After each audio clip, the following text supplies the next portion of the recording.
This clip is brought to you by SaveWithConrad.com.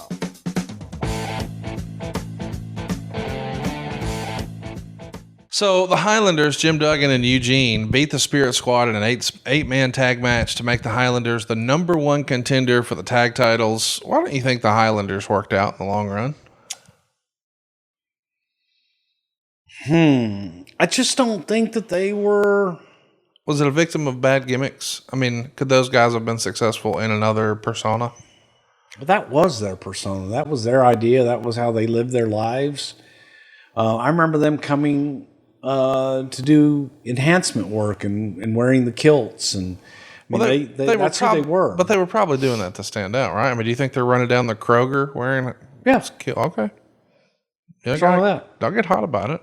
Well, yeah. I mean, yeah. It's funny when people say it's like, I used to love it when you look at real names and stuff and you see Jose Lothario, whose real name was Guadalupe Robledo. But then you get down to Hans Schroeder, obviously a work name, real name. Just shit like that. Yeah, it's different. That's who those guys were.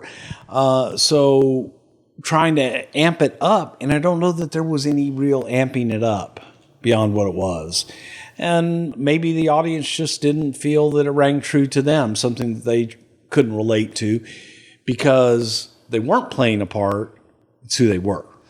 Do you think perhaps, I'm not saying this is the way it is now, but once upon a time in professional wrestling, when a person presented a certain persona, that they were always sort of typecast as that? For example, let's talk about movies. Like Will Ferrell, we mostly associate with comedic roles, but he's taken some serious ones, and I don't think the movies did as well as his comedy stuff. You could probably say the same about Adam Sandler.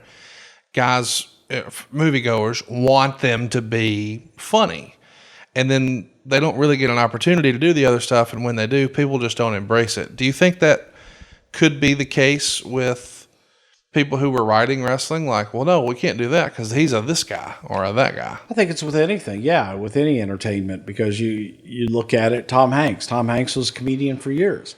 Couldn't do anything until he did Philadelphia, and it was his first dramatic role that was a breakout role. It wasn't his first dramatic role, but it was his first breakout dramatic role that people went, oh, hey, wait a minute, maybe I can take him seriously because of the material and because of the way that it was presented.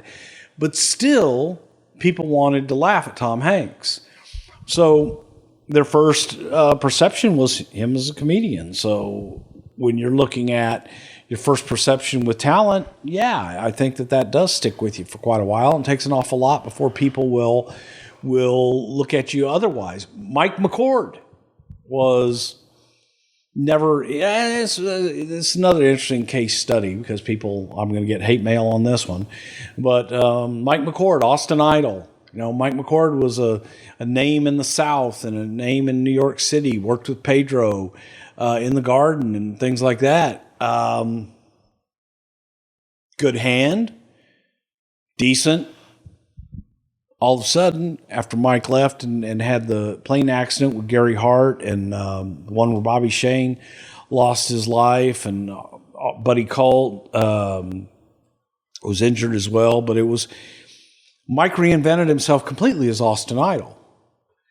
But outside of Alabama and Tennessee, Idol never got over anywhere else.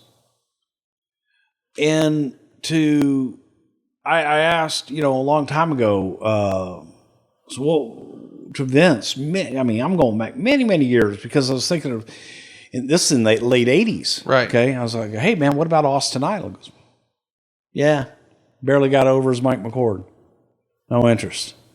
And it was in some ways the stink of Mike McCord that they didn't want to take a chance on Austin Idol. And, look, man, good for him. He was huge in Tennessee and Alabama. Oh, yeah. So I don't think he's shedding any tears. No. Worked out just fine. Yeah. Hey, it's Conrad Thompson. Thanks for checking out the podcast here on YouTube.